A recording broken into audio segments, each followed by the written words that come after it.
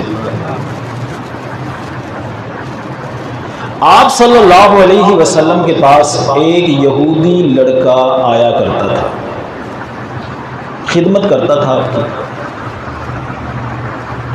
آپ نے اس کو منع نہیں کیا خدمت کرنے سے، خدمت کرنے آتا رہا۔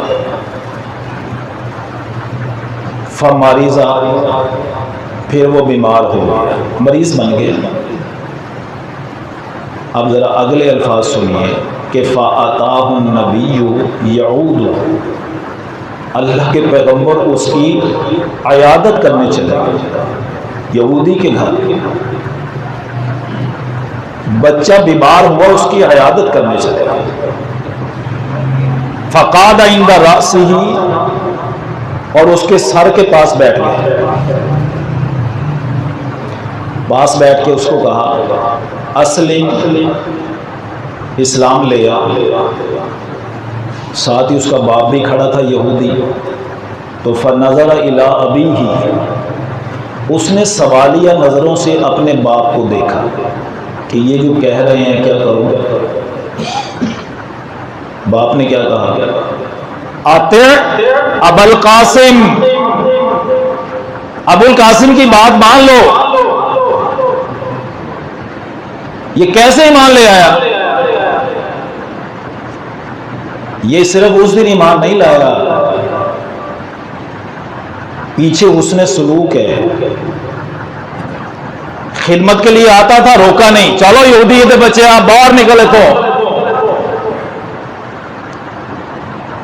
پھر وہاں اس کی عیادت کے لیے جانا، معلوم ہوتا ہے کہ اللہ کے پیغمبر پیچھے سے انتہائی باریک بینی کے ساتھ قدم اٹھا رہے ہیں۔ اب موقع دیکھا، موقع محل کہ یہ وہ موقع ہے کہ میں اسلام کی دعوت دوں تو یہ قبول کرے گا۔ اچھا باپ نے کیوں کہہ دیا اطیع ابا القاسم کہ ابو القاسم کی بات مان لو؟ اللہ، یعنی وہ حسن سلوک تھا جس نے مجبور کر دیا کہ اسلام قبول۔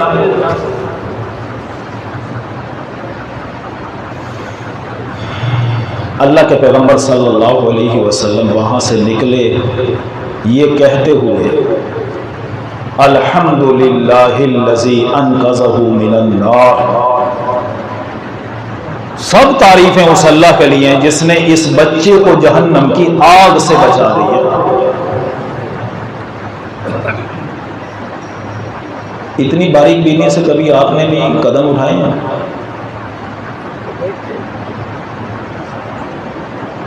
تو سیرت سے کیا تعلق ہوا بھائی؟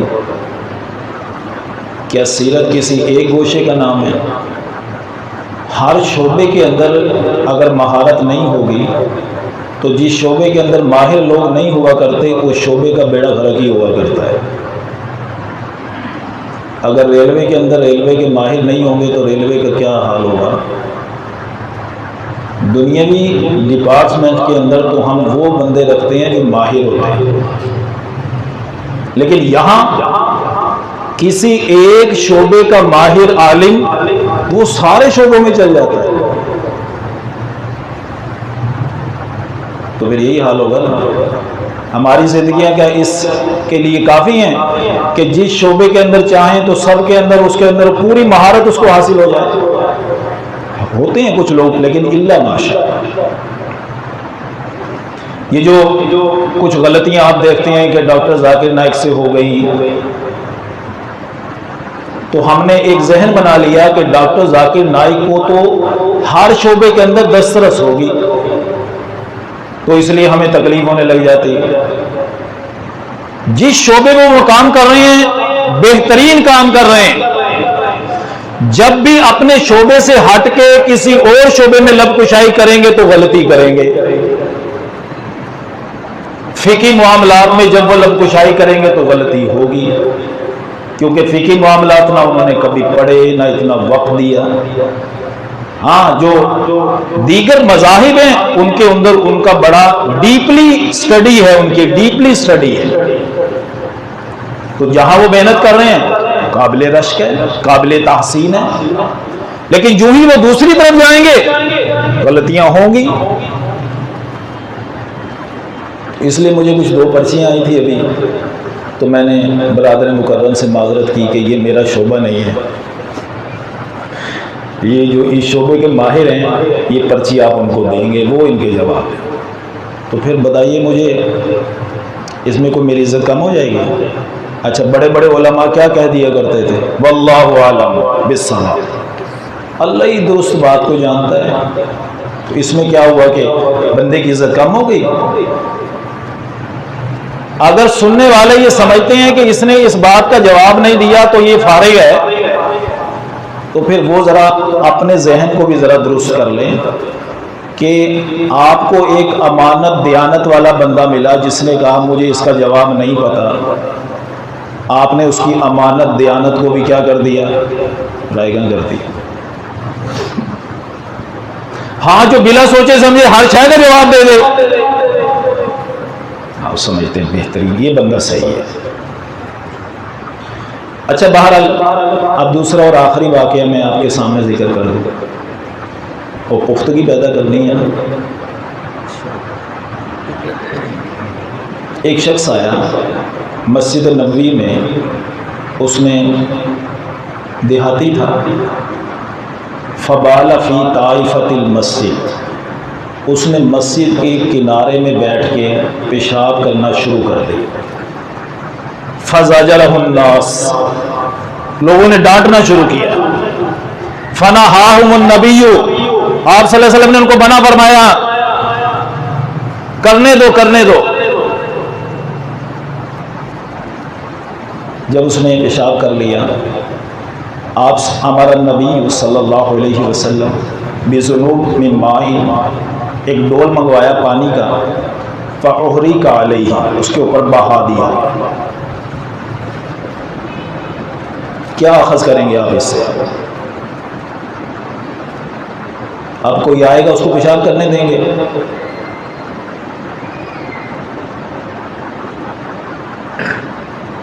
آپ صلی اللہ علیہ وسلم کی فراست کمال ہے، کمال ہے۔ پہلی بات تو یہ ہے کہ وہ آنے والا جو شخص تھا وہ دیہاتی تھا، اس کو معلوم ہی نہیں ہے کہ مسجد میں پیشاب کرنا چاہیے بھی یا نہیں کرنا چاہیے۔ ایک تو یہ کہ وہ لا علم ہے، اس لیے علم والے اور لا علم، علم والا غلطی کرے تو پکڑی جاتی ہے، لا علم غلطی کرے تو اس کو ریلیکسیشن ملتی ہے۔ اور یہ جو علماء کو تھوڑی سی غلطی کریں فوراً نظر آتی ہے، پھر علماء بھی کہنے لگ جاتے ہیں یہ بھی انسان ہی نے ساڈے تے توپاں دا روکے تو تسی آپ کی کر رہے ہو؟ بھئی فرق بھی تو دیکھو، تم عالم ہو، وہ بیچارہ جاہل ہے، آپ کے اور اس کے اندر کوئی فرق بھی تو ہونا چاہیے۔ کیا آپ عالم کو اپنے سے زیادہ بہتر دیکھنا چاہتے ہیں؟ نہیں دیکھنا چاہتے؟ دیکھنا چاہتے ہیں نا، تبھی تو آپ نے اس کو عزت دی، مصلی پہ کھڑا کیا، اس کا احترام کیا، اس کو منبر پہ بٹھایا۔ تو جس طرح ہمارے مفتی ناصر صاحب ماشاءاللہ کیسی خوبصورت نماز پڑھائی، کتنا خوبصورت اعلان کیا، کتنی جچے تلے الفاظ استعمال کیے، تو یہ آپ کے لیے ایک خوش دلی کا باعث ہوگی نا۔ اگر وہ یوں نہ کریں تو پھر آپ کو دکھ ہوگا۔ تو آپ ان کو اپنے سے بہتر دیکھنا چاہتے ہیں۔ وہ دیہاتی آدمی تھا، اس نے پیشاب کر دیا۔ اب آپ صلی اللہ علیہ وسلم نے ایک تو اس بات کو مد نظر رکھا، یہ دیہاتی ہے، اس کو کوئی پتہ نہیں مسجد میں پیشاب کرنا چاہیے یا نہیں۔